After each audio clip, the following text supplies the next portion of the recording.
Hi, Captain Lee Fan and Batman. How are you doing? Let me get to... So, did you watch this sentencing, Captain Lee Fan?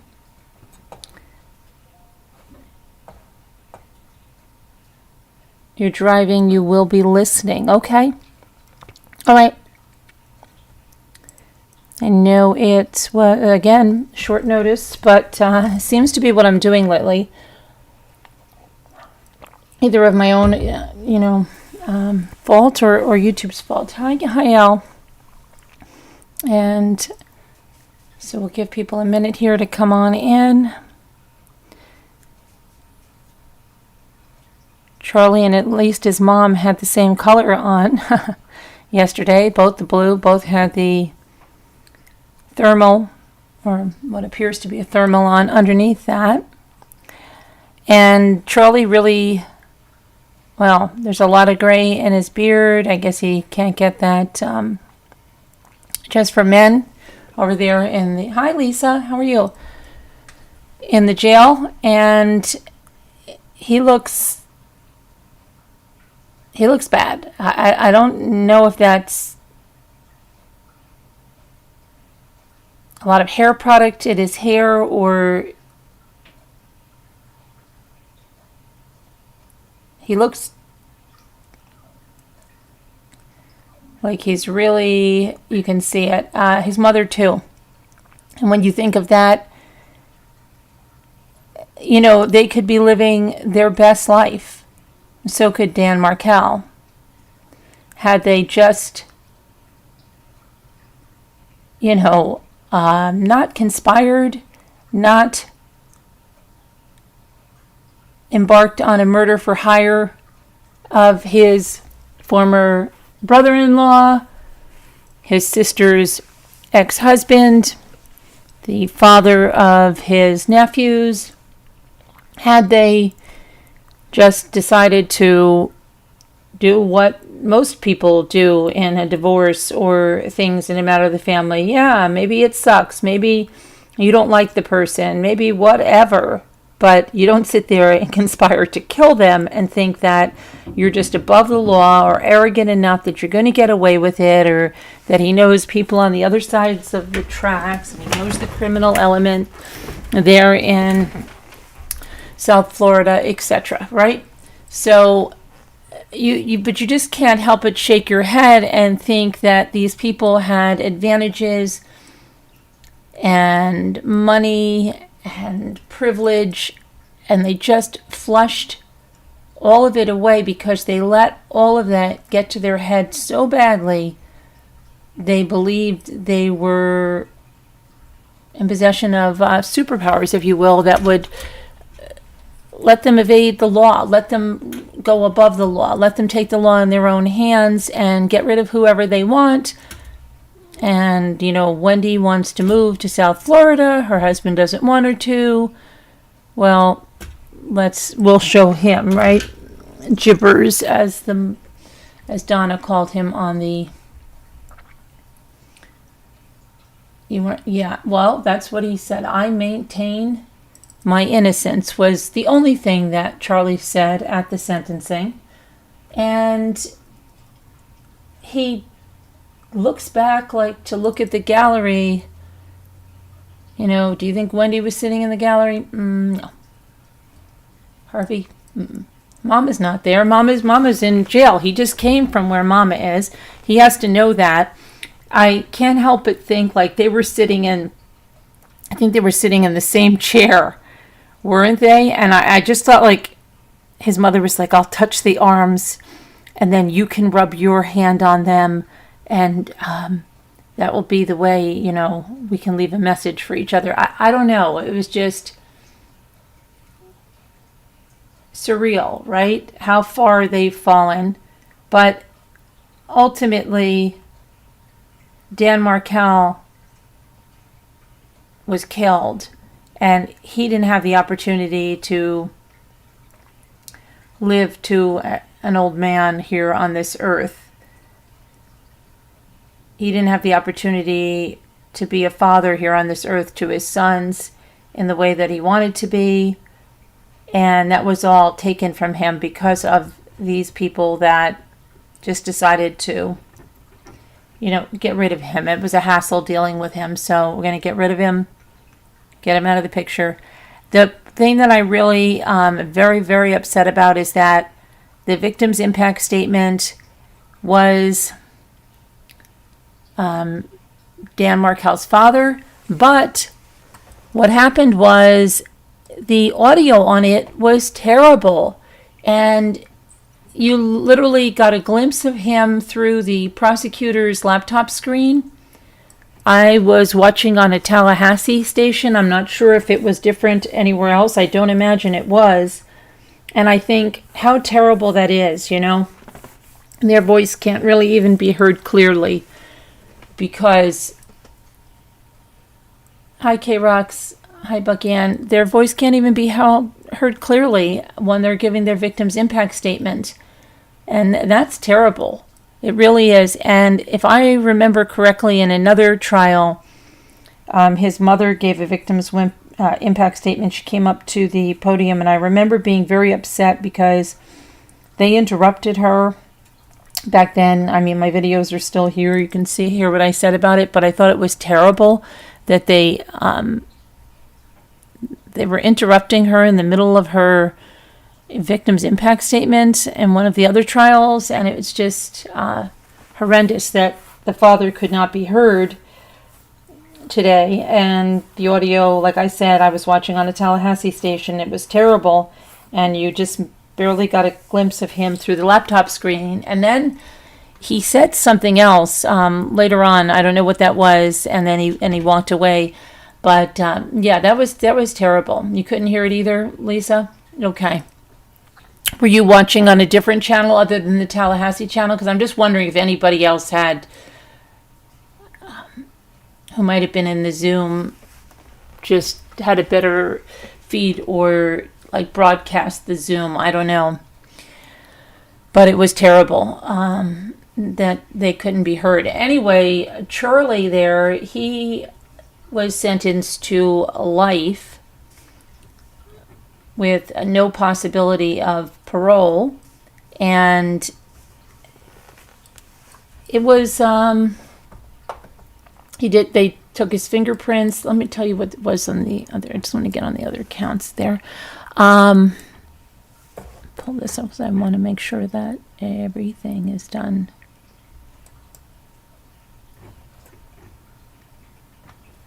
So let's see.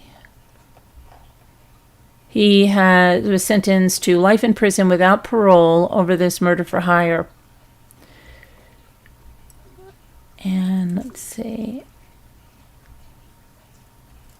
The judge said that he's going to be transferred to the Department of Corrections and had 30 days to appeal his sentence.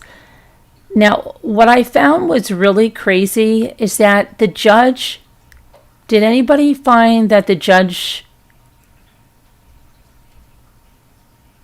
should have, didn't speak to Charlie at all about what he'd done or anything, Nothing. He pronounced the sentence, and that was it. Not what you normally see in the courtroom. And I don't know why that was, but it was very anticlimactic, right? We've all seen it. You've seen it when Ted Bundy, when that judge addressed him at sentencing, but we've seen it with just recently with Murdaugh. The judge really spoke to him at sentencing, but didn't see that with this judge. And so I do see a quote here now. Let me see. From the father's impact statement, it says, "Ruth and I have been deprived of our son who was taken away from us so suddenly and against life's schedule." And he asked for the maximum sentence and added that not seeing their two grandsons who no longer have their father's last name has been incredibly painful. I did hear him say something like he doesn't know what the children know of them or their their lives. But again, it was very, very hard to hear any of that. And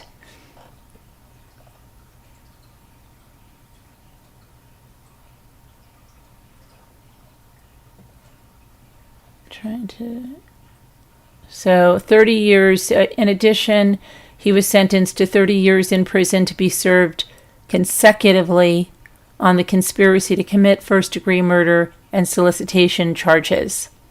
So life in prison without the possibility of parole, and then 30 years in prison to be served consecutively on the conspiracy to commit first-degree murder and solicitation charges. And you could see Charlie blinks a lot, but his blinking slowed down considerably, and he would keep his eyelids closed. He would swallow very hard while this sentence was being passed down. And then they gave him, time served, which is 500 some odd days. But what does it really matter when he's got life, right? Without the possibility of parole. So,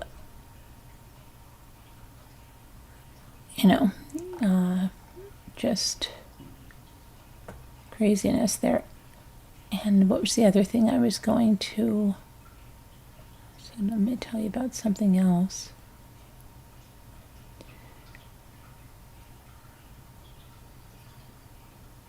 So it's saying here that Ruth and Phil and his sister delivered victims' impact statements. I think they had letters for the other two. I only heard the father speaking, but...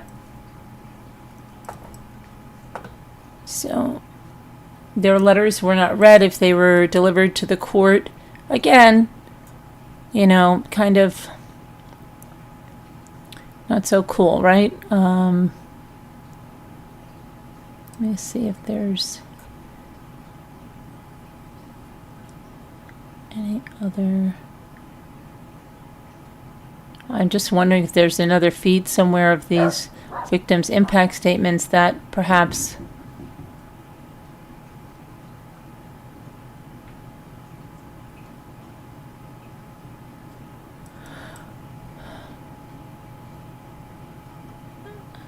would be played out. And I guess so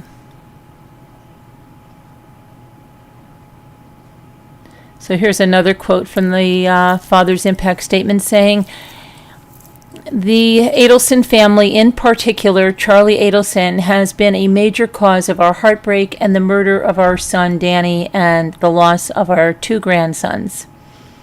I have suffered tremendously. We have no idea of what these two boys know or have been told of Danny's death. I truly believe they have been brainwashed in all these years, from the ages 3 and 4 years of age to the present day."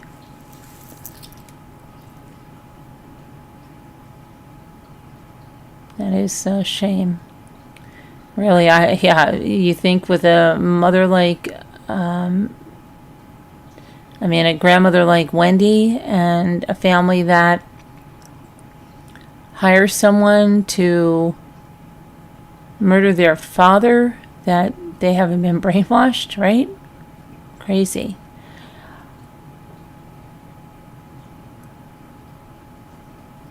So I wonder where he will make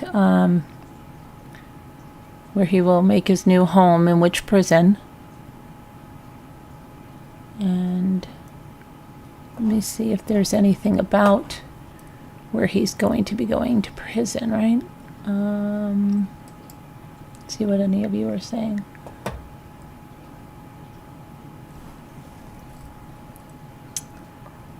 Okay, so hi Eva Pohl, how are you?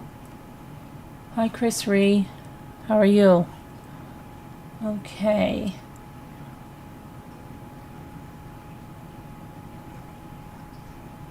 If any of you haven't given this a thumbs up, it would really help if you'd give it a thumbs up, and if you'd share it out, even if you share it on your, whatever social media you have, because we're having a real glitch here, and I don't know what is going on with YouTube, because our videos are not showing up in the searches, and they're not being pushed out, even though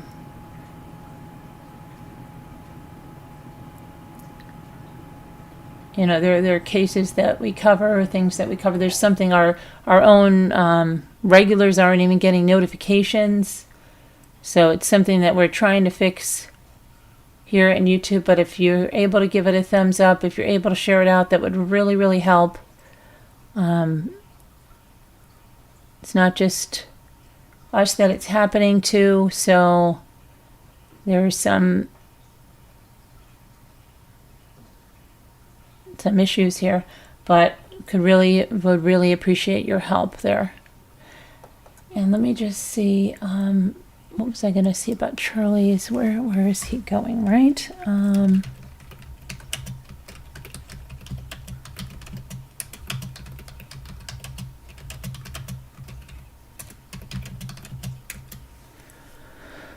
Okay.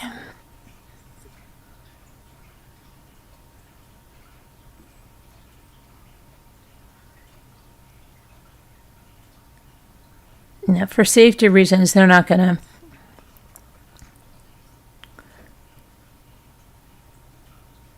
release that. And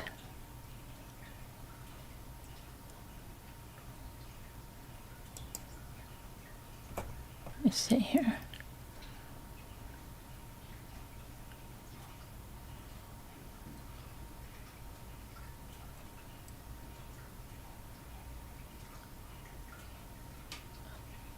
Okay, so Phil read his family's victims' impact statement via Zoom.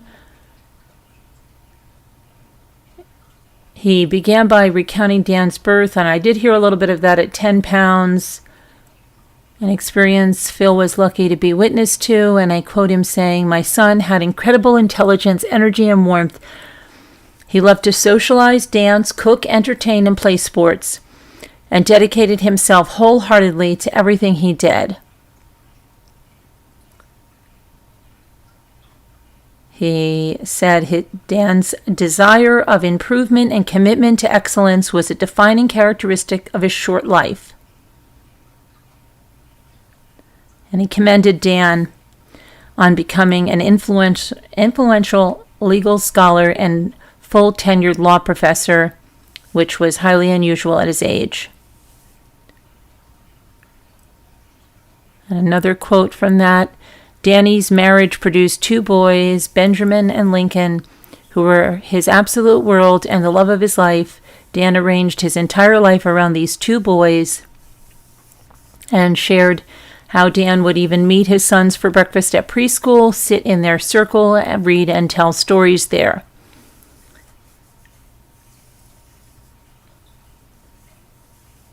And because he wanted his dad and mom to be involved with the boys, even though they lived in Canada, they would Skype over the dinner table and have a tablet at the table so they could all be together even from afar. And then I quote his father again, right from his victim's impact statement, saying, "Dan's life was abruptly cut short, and he was abruptly taken from me." Hold on 1 second, because I think, hang on 1 second. Let me just do something before we get Dan's picture up there.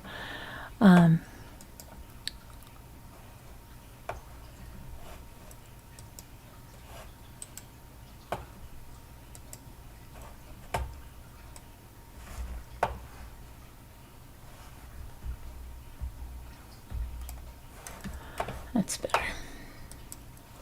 Okay, so Dan's life was abruptly cut short, and he was abruptly taken from me, his boys, and the rest of the family, friends, and colleagues. My life has been in total disarray since Dan's murder. Many nights I wake up in the middle of the night in terrible sweat with thoughts of Dan's murder and all that has happened. He talked about the unthinkable pain he must live with every day and said, and I quote, "I miss him with all my heart."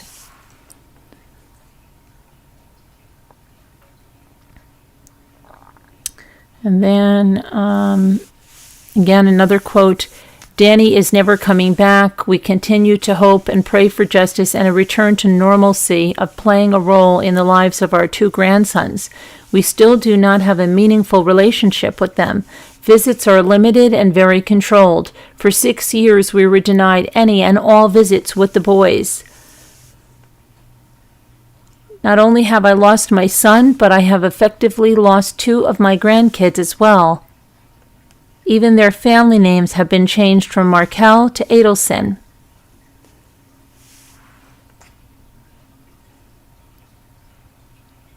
So the family has fought successfully for the passage of what is called the Markel Act, and it's to expand options for grandparents to petition courts for visitation.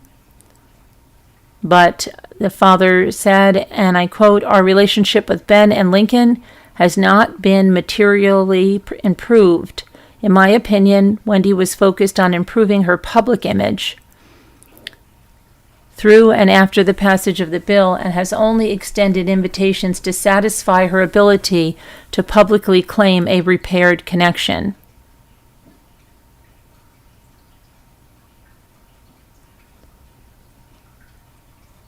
Phil shared how the Markels had initially been invited to the ceremonial portion of Benjamin's 2022 bar mitzvah, but not the party afterwards. And then immediately after Charlie's arrest, Wendy rescinded the invitation to the bar mitzvah and told the Markels that given the arrest, she would be postponing or canceling the event, but that didn't happen. The Adelsons went on to have a large party, all without the Markels' family presence or participation. And the father said, and I quote, "Missing out on this important part of Ben's life was painful." And then said, "I have very little hope we will be allowed to participate," when speaking about a lack of invitation to Lincoln's bar mitzvah this year.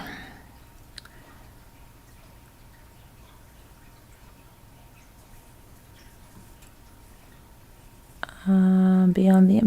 Let's see.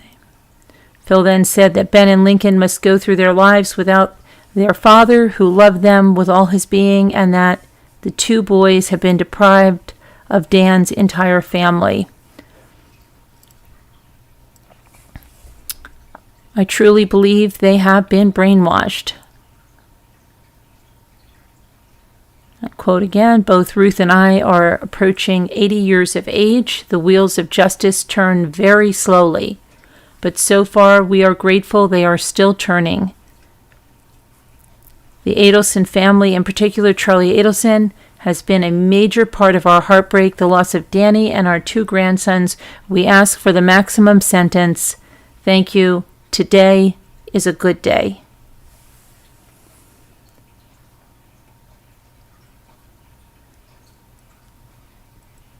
Okay, and then the Assistant State Attorney, Georgia Kappelman, asked the judge, Stephen Everett, for the maximum and consecutive sentences for counts 2 and 3. Then she was bringing up the scorecard. She had to show it to Daniel Rashbaum.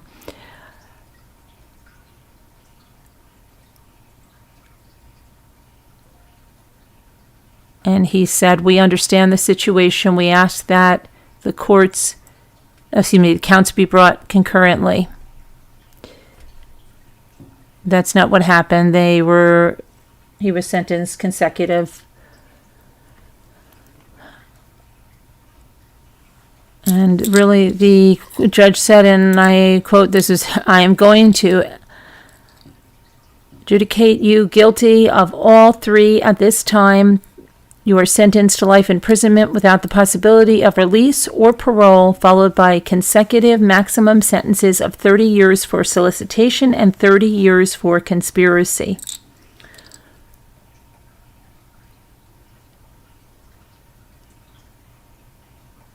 And that's what happened.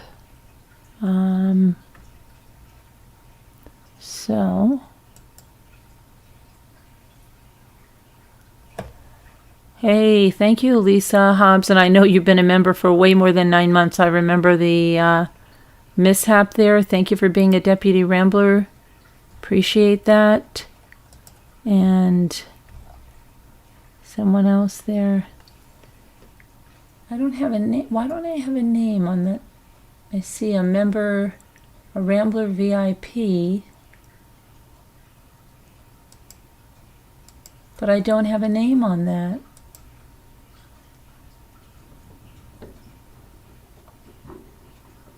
A member for 7 months, Rambler VIP. Well, thank you.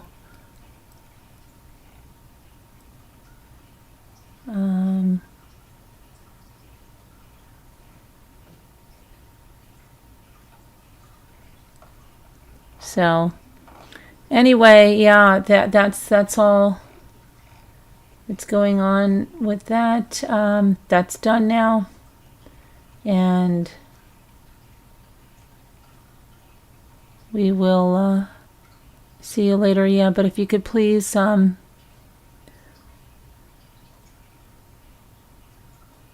the thumbs up if you haven't, or share out, whatever. I don't know. I have to figure out what's going on here, but something's going on here.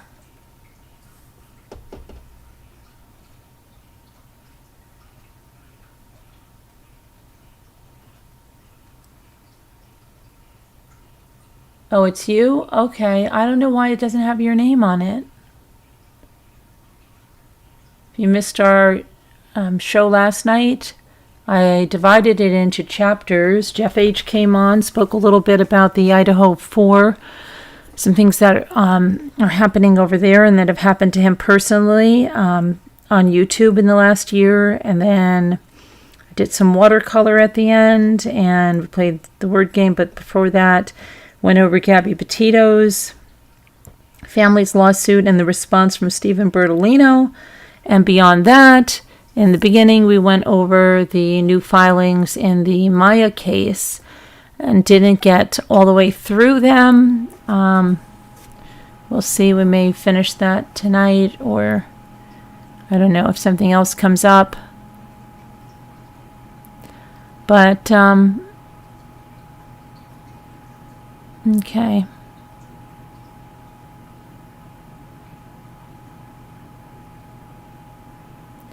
I guess, yeah. I was hoping that, we'd be pushed out there a little bit. And something is definitely wrong. So I'm going to have to see who I have to speak to about this. They say there is to contact YouTube on the thing and let them know that the videos are not being pushed out. So I'm going to do that right away because there's definitely something going on. Hi, Sassy Darcy. All right. I will see you guys later. Everybody have a good day. God bless. Prayers. I'll see you later. Thanks for watching. Thanks for coming in. Bye-bye. Oh, sorry to hear that, Bucky Ann.